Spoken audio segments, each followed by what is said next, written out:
Alrighty, and here we go. And this hand is obviously excellent, so we will snap keep and play a tap Steam Vents. And wow, new card, Shambling Vents. They didn't have those back in the old days.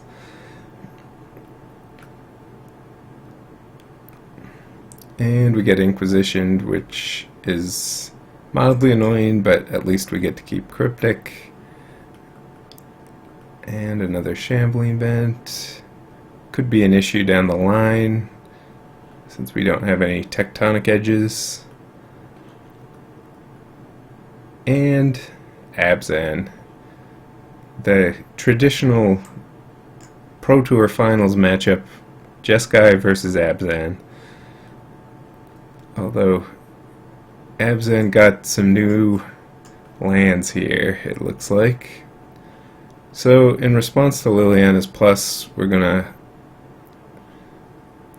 cycle the Electrolyze just to give us more information, even though Arid Mesa is a great card to discard.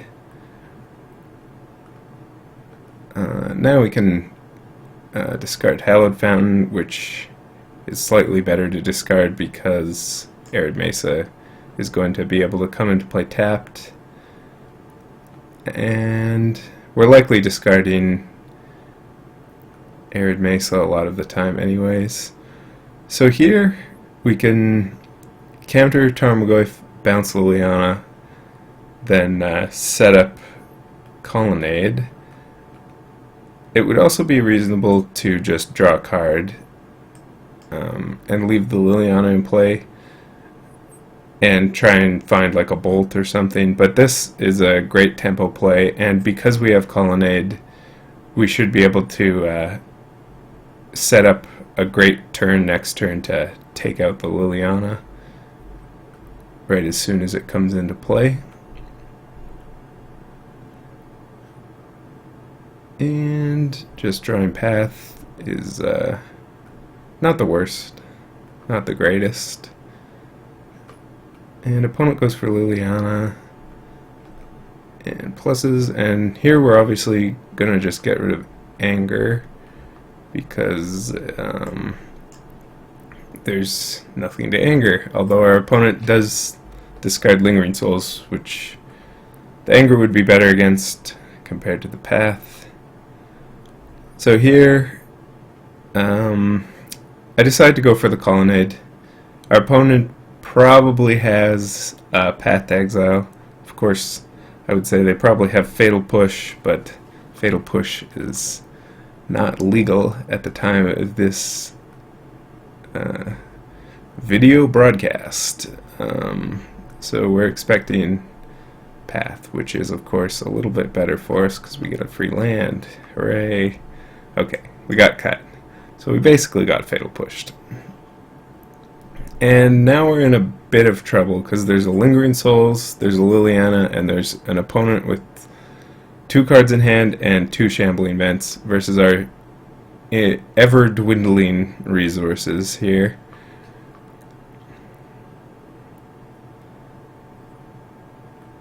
So we get rid of Path. Electrolyze will at least buy us a little bit of time against this Liliana. So we start by cycling now because our opponent is probably going to just plus Liliana after playing whatever they have. This actually is bad against Dark Confidant. If our opponent draws Dark Confidant, we would be able to Electrolyze it, since they're going to play it before plussing Liliana, obviously, but it gives us a chance to draw Bolt or Lightning Helix and just kill the Liliana immediately, which we actually go ahead and do. So not bad, and of course we just play out Tectonic Edge so we don't get hit by another Liliana. And we want to keep playing our lands for that reason. And another benefit of playing Hallowed Fountain is if we top deck Revelation or Snapcaster Mage, we'll be able to flashback Cryptic Command or Revelate much easier. The downside is, of course, our opponent isn't going to be inquisitioning us if we have no cards in hand. So we start the Tech Edge train and draw Cryptic, which is actually great. I mean, things went pretty well from how they could have gone, and our opponent appears to have forgotten about Lingering Souls. Alright, there's the Inquisition, which we do nothing about, of course, because it can't get Cryptic. So we could bounce Shambling Vantier, and I decided to do it mostly because at this point I'm just trying to cycle into Sphinx's Revelation, which is going to win us the game. If we do draw it, of course we draw 2 lands, which is not great for the bounce Cryptic plan. It would be better to be able to counter a Tarmogoyf or the like. And our opponent just Lingering Souls, which we're fine with, and there's a Snapcaster, which is a start. Of course, we don't have, we haven't drawn Sphinx's Rev yet, so we'll probably just be either Crypticing or Electrolyzing. So our opponent attacks. We could have went for Snapcaster, bounce Snapcaster after blocking Shambling Vent, but that is a bad play if our opponent has removal. And here I just leave up Snapcaster Cryptic in case our opponent did tap out there to play Tarmogoyf, because then I could Cryptic bounce the Snapcaster and counter, or if he remembered about the Lingering Souls. But I just decided to continue cycling. I mean, we have so many powerful draws like that Snapcaster that we just want to cycle if possible. And Thoughtseize means we are playing our Snapcaster. And this is a nice thing about Snapcaster, is we don't have to immediately use that Cryptic. We can let this Thoughtseize resolve first.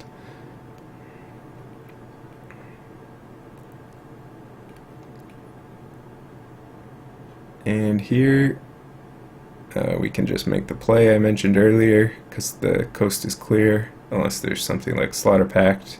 We get to bounce back our Snapcaster and reuse it, which is probably the best feeling in the world. Bouncing back a Snapcaster and getting value.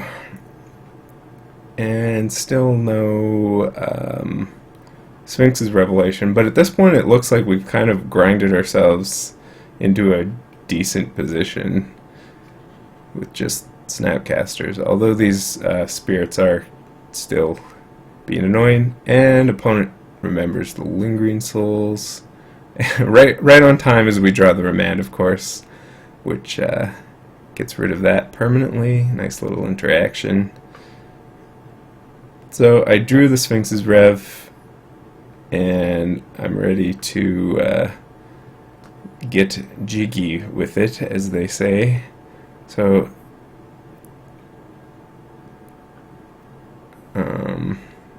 now I pretty much can't lose, unless there's a ridiculous set of circumstances. Alright, I mean, that is pretty ridiculous, but it's probably not going to end in a win for our opponent. I probably should have actually just paid the 2 life. It's been a while since I've revved for 5 or 6, but I could have drawn like 5 lands, and the 6th card was not irrelevant, so I probably should have paid the 2 life there. Of course, we don't get ridiculously unlucky, and just do whatever we feel like. In this case, bounce the Germ and have lethal for next turn. We might have even had lethal that turn. That's a Maelstrom Pulse.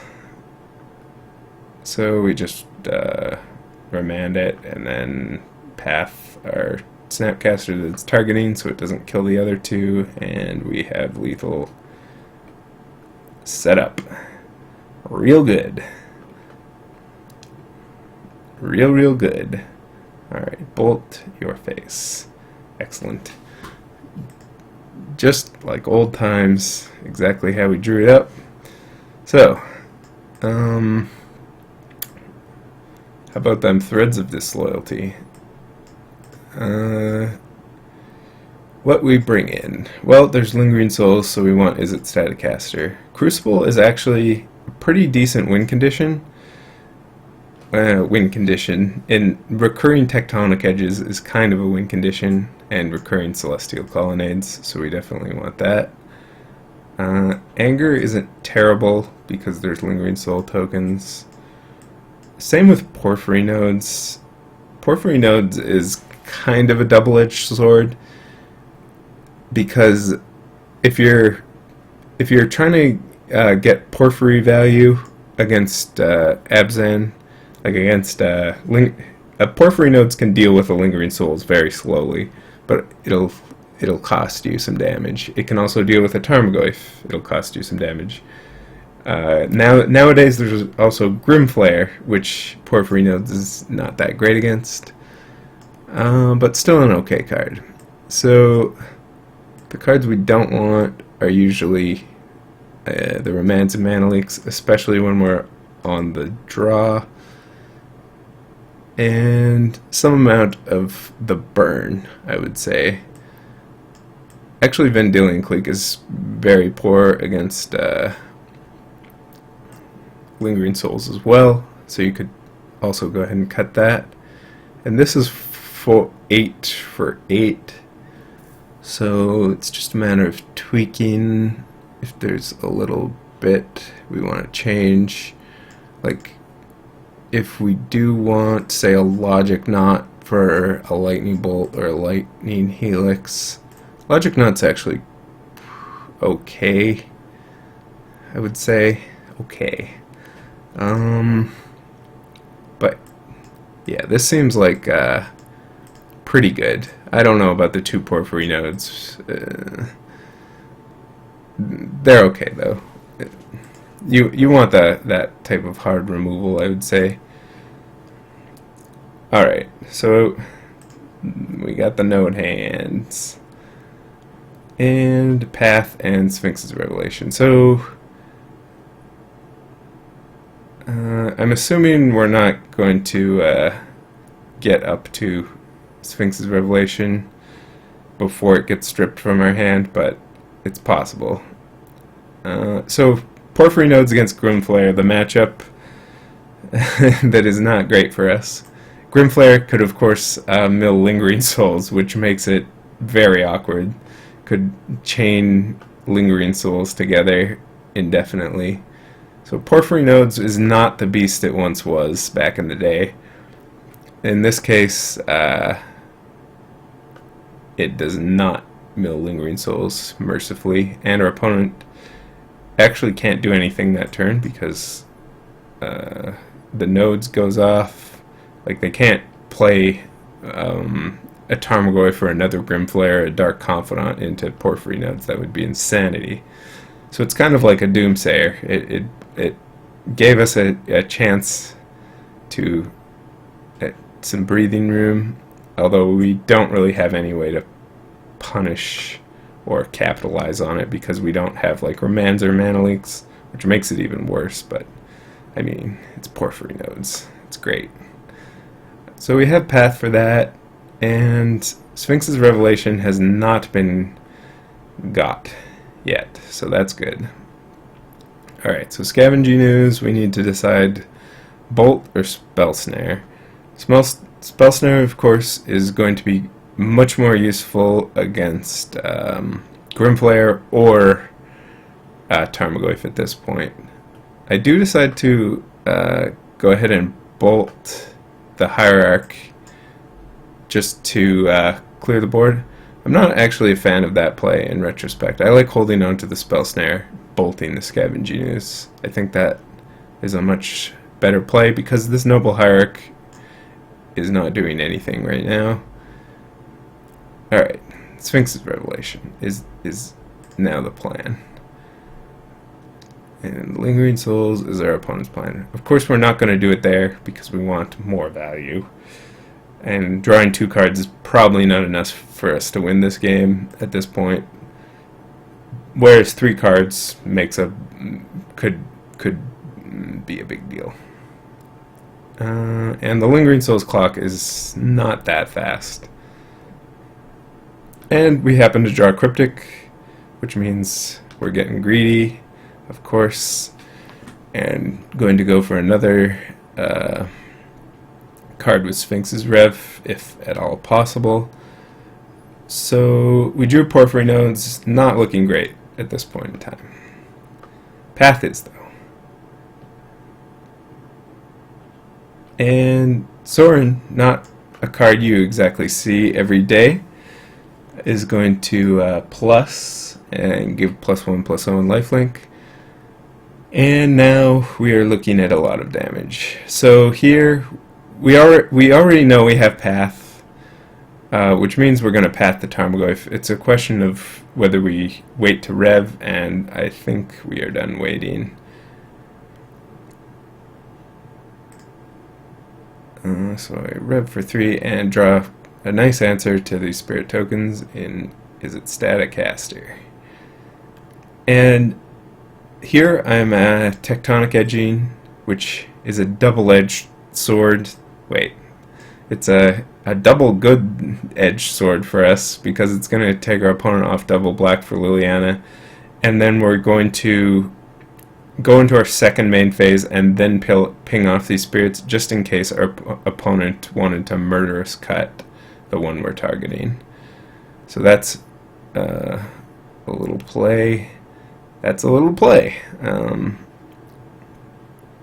Nihil Spellbomb, good card against us, makes our Snapcasters much worse. And now this Vampire is a problem, although we do have Colonnades. And Porphyry Nodes also not looking good here. We have somehow got our opponent down out of lands, though, and killed their Solemn Visitor with Colonnade, which is pretty good. And our opponent's down to 3 cards. Unfortunately, we're still kind of flooding out, but Purge is good. So here our plan is to bait our opponent into attacking, block the Vampire, and then Purge the Grim Flayer. Of course, things go wrong if our opponent has any sort of removal, which we are expecting. And there is a Murderous Cut, so we kind of played around the Murderous Cut Lingering Souls thing. And we have a backup Colonnade to deal with this Vampire in theory, but there's a Scavenging Ooze. So now's the time to deploy the Porphyry Nodes, because I could chump the Scavenging Ooze and then start eating these and start blocking with the Colonnade. Unfortunately, opponent top decks Liliana, which means we're exactly dead because we have nothing in hand. We could crack Arid Mesa, go down to 1 and block one of them, but that's not quite enough. Porphyry Nodes! Curse you, Porphyry Nodes! Yeah, so game 3. Alright.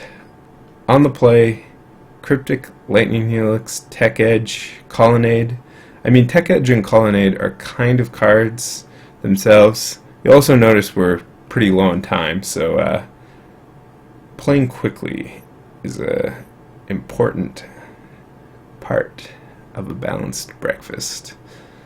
So we're going to definitely be playing quickly here. And Relic is interesting because it's slow for us to activate, but it's also slow for our opponent to exile cards.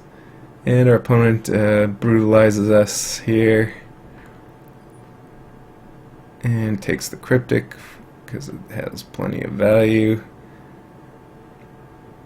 Alright, Sphinx's Rev, not a bad draw. Liliana is a bit of an issue, though. So I could Helix the Liliana. There's not really too much point in doing it now, except that I only have 1 red source. So if I had have drawn Electrolyze, that would have been a bit of a punish. So I probably should have just helixed. I think that would have been prudent. Since I was going to say Liliana's bad for our opponent too at this point, but it's kind of worse for us because we have Sphinx's Revelation, so we don't really want to be discarding lands. And there's an Anafenza. So here, we kind of want all these cards, so we're going to cycle the Relic. And we do, in fact, draw an Electrolyze. So now we can deal with Liliana with the burn in her hand, but we just draw Purge.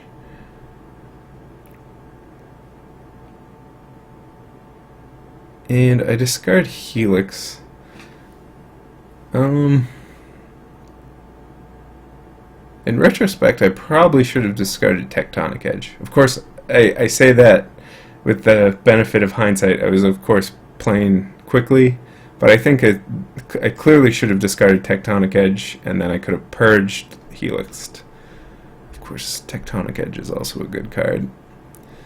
So, really, realistically, we're not that worried about Anafenza. We're going to draw something to do with it eventually. So, Remand was a good draw. We get rid of the Liliana. And Remand whatever the heck this is. Yep.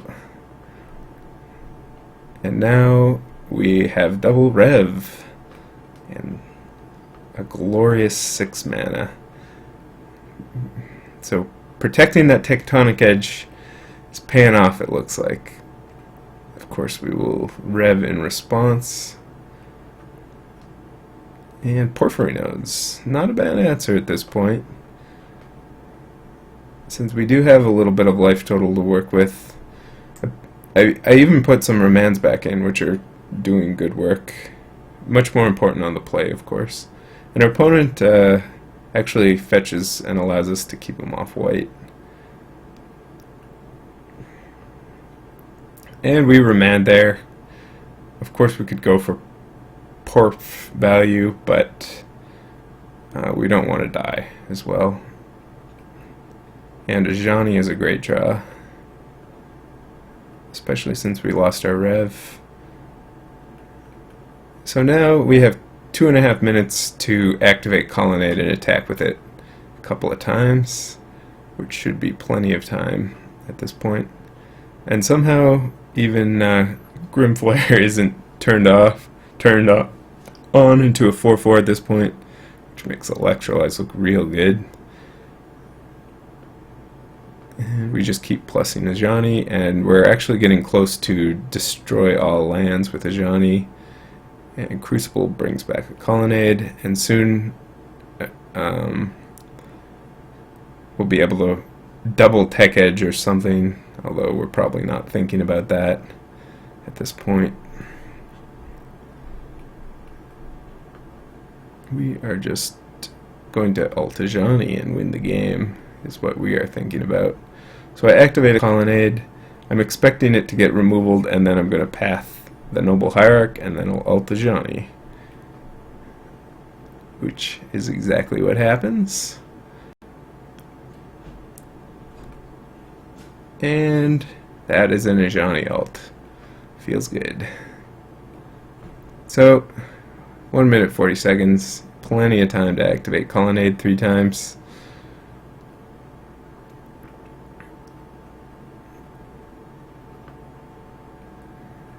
And that's how it's done.